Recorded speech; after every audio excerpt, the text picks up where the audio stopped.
नमस्कार, झारखंडी न्यूज में आपका स्वागत है। आइए झारखंड राज्य के टॉप 25 प्रमुख खबर जानते हैं। प्रवासी मजदूरों को घर वापसी को लेकर केंद्र सरकार ने इजाज़त दी। खबरों के अनुसार गृह मंत्रालय की ओर से दूसरे राज्यों में फंसे हुए प्रवासी मजदूर, तीर्थयात्री, छात्र छात्राओं, पर्यटकों को लॉकडाउन में कुछ शर्तों के साथ घर वापसी की इजाज़त दी गई। सभी राज्यों में फंसे हुए लोगों को भेजने, अपने यहाँ बुलाने के लिए नोडल पदाधिकारी नियुक्त करने होंगे और मानक प्रोटोकॉल तैयार करना होगा। केंद्रीय गृह सचिव अजय भल्ला ने एक आदेश में कहा कि फंसे हुए लोगों को ले जाने के लिए बसों का इस्तेमाल किया जाएगा और बसों को सैनिटाइज किया जाएगा तथा सीटों पर बैठते समय सामाजिक दूरी के नियमों का पालन करना होगा। झारखंड मौसम विभाग के अनुसार आज राज्य के उत्तर पूर्वी व दक्षिण पूर्वी भाग के कुछ स्थानों में तेज हवा व गरज के साथ वज्रपात और हल्की बारिश होने की संभावना है। झारखंड में कल हुए वज्रपात में 6 लोगों की जान गई, जिसमें रांची और गुमला से 2-2 तथा रामगढ़ और गढ़वा से 1-1 व्यक्ति थे। मौसम विभाग ने पूर्व में ही कई जिलों में तेज हवा के साथ वज्रपात और बारिश का पूर्वानुमान किया था। पारा शिक्षकों का मानदेय वेतन बढ़ाए जाने की मांग। खबरों के अनुसार झारखंड शिक्षा मंत्री जगन्नाथ महतो ने केंद्रीय मानव संसाधन विकास मंत्री रमेश पोखरियाल से पारा शिक्षकों का मानदेय वेतन बढ़ाए जाने की मांग किया। उन्होंने कहा कि पारा शिक्षक व सरकारी शिक्षकों के वेतन में काफ़ी अंतर है, ऐसे में पारा शिक्षकों का मानदेय बढ़ाया जाए। उन्होंने कहा कि राज्य में 4500 पारा शिक्षक अप्रशिक्षित हैं, उन्हें भी एक अवसर दिया जाना चाहिए।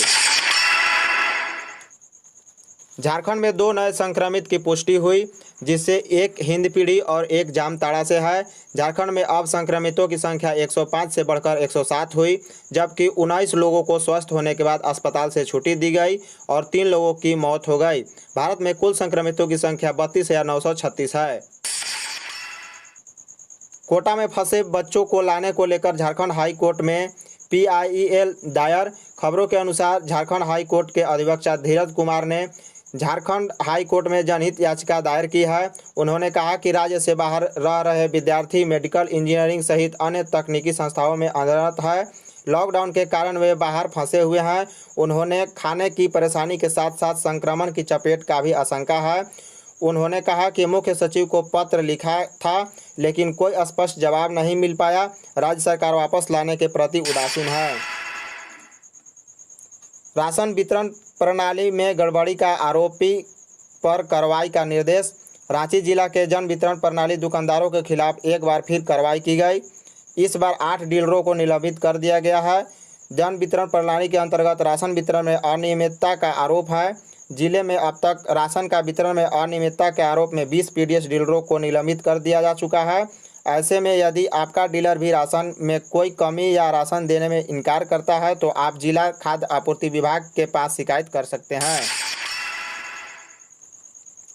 ऑनलाइन क्लास से पहले जरूरी दिशा निर्देश। खबरों के अनुसार लॉकडाउन होने के कारण बच्चों को ऑनलाइन शिक्षा दी जा रही है।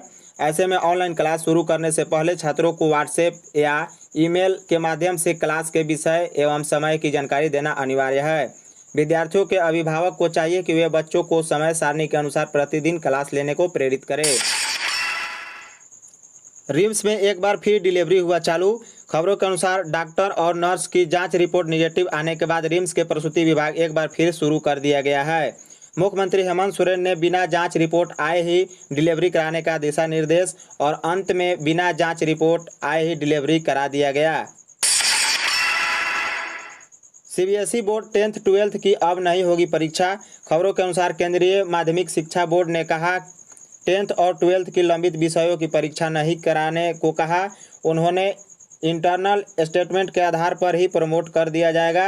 हालांकि 10वीं की लंबित परीक्षाओं के बारे में CBSE ने ऐसी कोई जानकारी नहीं दी, पर इंडिया टुडे को दिए गए एक इंटरव्यू में CBSE के सचिव अनुराग त्रिपाठी ने बताया कि 10वीं बोर्ड की बाकी बचे विषयों की परीक्षा नहीं ली जाएगी, सभी बच्चों को प्रमोट कर दिया जाएगा।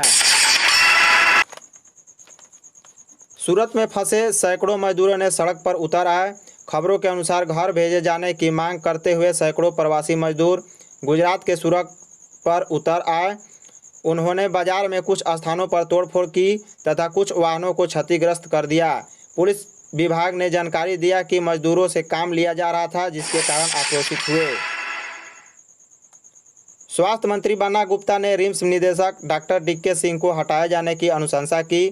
उन्होंने सीएम से डीके सिंह को हटाए जाने की मांग की है। बताया जाता है कि संक्रमण के मामले में रिम्स निदेशक की कार्रवाई से मंत्री बन्ना गुप्ता संतुष्ट नहीं हैं। इरफान खान के निधन पर प्रधानमंत्री नरेंद्र मोदी ने जताया शोक। उन्होंने कहा कि इरफान खान का निधन सिनेमा और रंगमंच की दुनिया के लिए एक बहुत बड़ी क्षति है। विभिन्न माध्यमों द्वारा उनकी बहुमुखी प्रदर्शन के लिए हमेशा याद किया जाएगा। वहीं झारखंड के मुख्यमंत्री हेमंत सोरेन ने शोक प्रकट करते हुए ट्वीट किया कि देश ने एक असाधारण अभिनेता को खो दिया। मुख्यमंत्री ने कहा कि बॉलीवुड में ऐसे अभिनेता कम ही होंगे।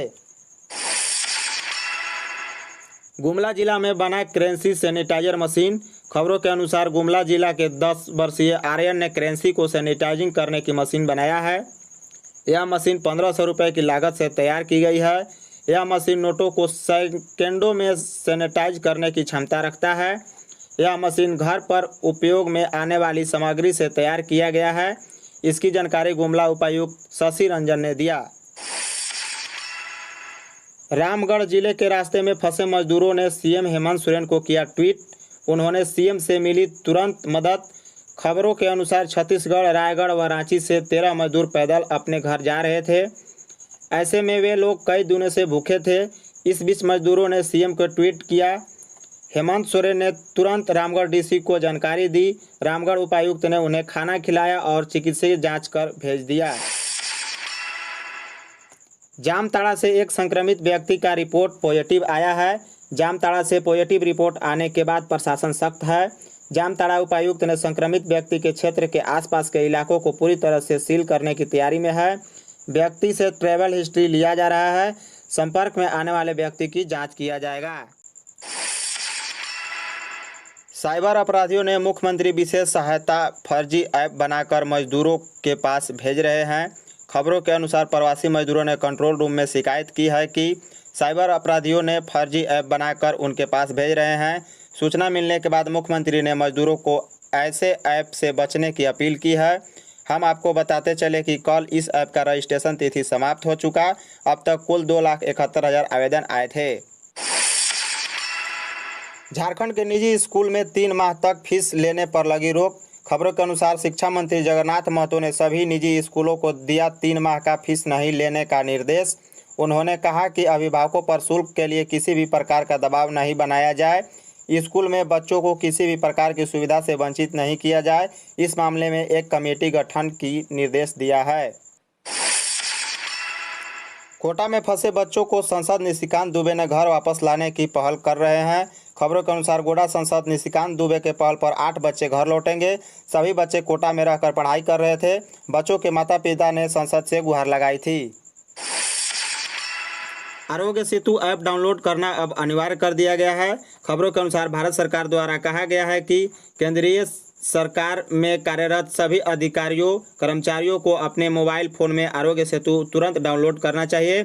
अपने कार्यालयों में काम शुरू करने से पहले उन्हें ऐप पर अपनी स्थिति जांच करनी चाहिए। केवल काम तभी करना चाहिए जब ऐप पर उनकी स्थिति सुरक्षित या कम जोखिम दिखा रहा हो। रांची में बस सेवा शुरू करने के तैयारी में बस मालिक। खबरों के अनुसार लॉकडाउन खुलने के बाद बसों का परिचालन किया जाएगा। इस संबंध में रांची बस ओनर्स एसोसिएशन के अध्यक्ष कृष्ण मोहन ने कहा कि बसों का परिचालन के लिए सरकार जो भी दिशा निर्देश देगी हमें मानना होगा। सोशल डिस्टेंसिंग के आधार पर सवारी बैठाने को कहा जाएगा। पलामू पुलिस ने घर में रह रहे बुजुर्गों के लिए सहायता उपलब्ध कराएगी। खबरों के अनुसार वैसे बुजुर्ग जिनके घर में कोई भी सदस्य नहीं है तो उनके जरूरी की सभी सामग्री के साथ दवा भी घर तक पुलिस पहुंचाएगी। पलामू पुलिस अधीक्षक अजय लिंडा के निर्देश के आलोक में पुलिस ने पहल की है। उन्हें 100 नंबर पर डायल कर सूचना देना होगा। उसके बाद पुलिस द्वारा उनके घर तक दवा उपलब्ध कराया जाएगा। बोकारो जिला के उग्रवाद प्रभावित झुमरा पहाड़ क्षेत्र में बोकारो एसपी ने तैनात जवानों का बढ़ाया हौसला। एसपी ने जवानों के साथ मास्क पहनकर दौरा किया। हमेशा हाथ को साफ रखने व सोशल डिस्टेंसिंग का पालन करने को कहा। राशन कार्ड की कोई ज़रूरत नहीं, अब सभी को दिया जाएगा राशन। खबरों के अनुसार रांची जिला में नए राशन कार्ड के लिए आवेदन देने वाले आवेदकों को भी राशन दिया जा रहा है। प्रति परिवार 1 रुपये की दर से 10 केजी चावल प्रखंड या अंचल से दिया जा रहा है। विद्यार्थियों के लिए रांची जिला प्रशासन ने 23 और स्कूलों में किताब बिक्री का आदेश दिया। लॉकडाउन के कारण बच्चों को पढ़ाई में बाधा उत्पन्न न हो देखते हुए रांची प्रशासन ने 23 और स्कूलों को सोशल डिस्टेंसिंग का पालन करते हुए किताब बेचने का आदेश दिया है। किसानों के लिए अच्छी खबर, धान बिक्री के लिए 15 मई तक तिथि बढ़ाई गई। रामेश्वर उरांव ने बताया कि इस वर्ष धान क्रय का लक्ष्य 3 लाख मीट्रिक टन रखा गया है, जो अभी तक 2.76 मीट्रिक टन से ज़्यादा खरीदा गया है। धन्यवाद। यदि आप चैनल पर नए हो तो चैनल को सब्सक्राइब कर बगल का बेल आइकन दबाइए। साथ ही वीडियो को एक लाइक कर अपने दोस्तों के व्हाट्सएप, फेसबुक, ट्विटर, इंस्टाग्राम पर शेयर करें और आप हमें कमेंट में अपना राय